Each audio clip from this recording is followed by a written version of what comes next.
What's up guys, it's me, Jeremy. The patch 6.4 notes are out, and with every patch bringing us a wonderful array of buffs and nerfs, there's also a bunch of indirect or hidden buffs and nerfs that take place. As well, here are some of my favorite comments where I asked what you guys thought about Aurelian Soul. For a chance to be featured in a future video, leave a comment about what your favorite change in patch 6.4 is. As well, I've teamed up with ProGuides.com for the editing on this video. If you're interested in more traditional guides, they have a free trial that gets you full access, so you can check them out and decide for yourself if you like it or not. Anyways, let's get started. The first hidden buff for patch 6.4 is to melee brawlers and duelists, particularly those in the top lane, with the exception of the ones directly nerfed on this patch. So champions like Aurelia, Aatrox, Jax, Tryndamere, etc. This happens for two reasons. First off, the change to the Warlord's Bloodlust Mastery really benefits those kinds of all-in fighters and will be an awesome pickup now, and will put in a lot of work in fights by giving them up to 20% lifesteal based on their missing health, which is fantastic for those key all-in brawls. Unfortunately, Warlord's Bloodlust won't be a great pickup on AD carries anymore since it doesn't give attack speed anymore, and AD carries aren't exactly the type of champion who are tanky enough to benefit from something that scales off of their missing health. Whereas the top lane brawlers are the perfect type of champion to be tanky enough to make use of the mastery and aggressive enough for it to be powerful compared to the other keystones. As well, due to the nerfs to Fiora, Gangplank, and to some extent Tahm Kench, you will also have an easier time in lane versus those champions, who were quite often major counters to those top lane brawlers. Another group of champions who received a hidden buff are aggressive supports. There's a new mastery being added in this patch called Expose Weakness that will be in the first tier of the Ferocity tree, and it makes it so that when you damage an enemy champion, your allies will also deal 3% increased damage to them. This mastery is super powerful for supports trying to play aggressive in the laning phase, both poke and all-in supports like Brand, Sonam, Leona, and honestly even champions like Thresh and Janna. It really just depends on whether or not you as a duo lane intend on playing aggressive.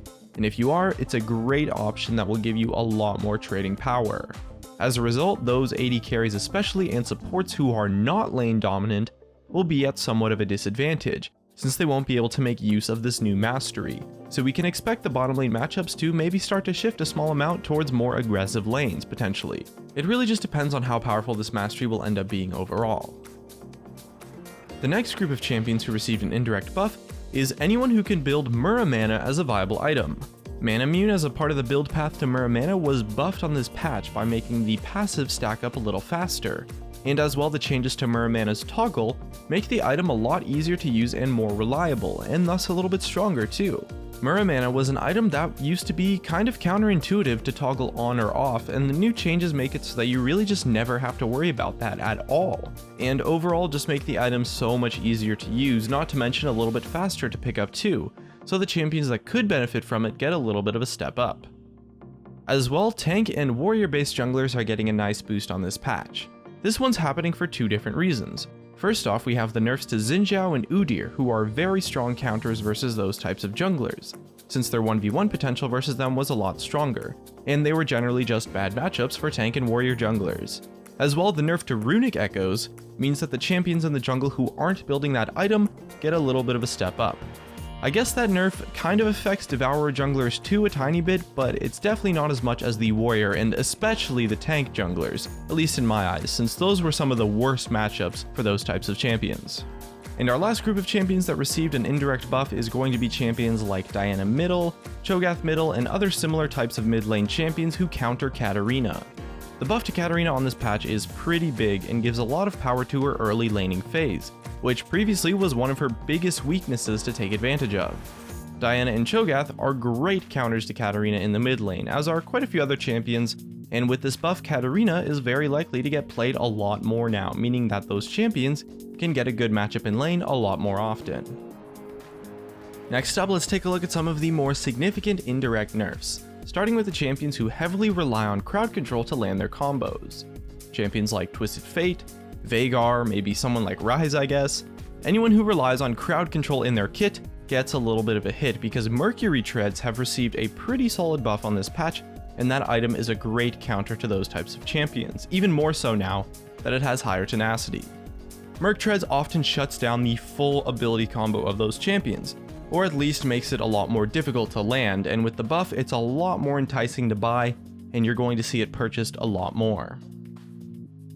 As well, champions who build Ravenous Hydra as their first item in lane take a little bit of a hit, since the swapping between Ravenous and Titanic Hydra for 0 gold on this patch has been removed.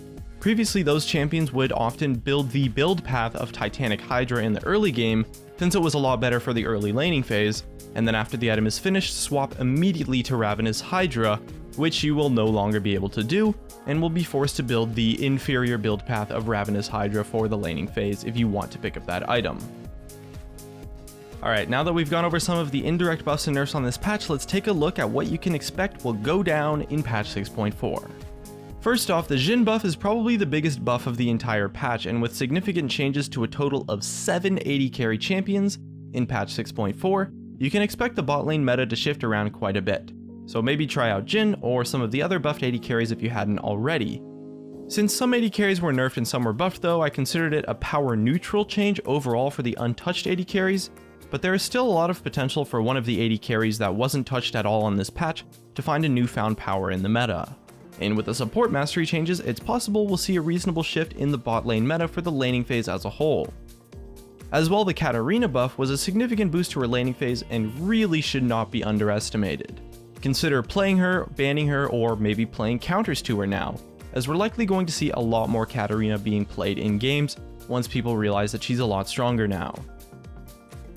And as well with the boots change, consider going Mercury Treads on your tanks and bruisers instead of Boots of Swiftness now, if the enemy team has enough champions that make Mercury Treads worth it, since the power shift in those 2 boots is quite significant. Mercury Treads is a great counter item to a lot of champions, and even more so now due to the buffs. And that's just about it. If you enjoyed the video, hit that like button, and if you didn't hit the dislike, thanks for watching, and I'll see you guys next time.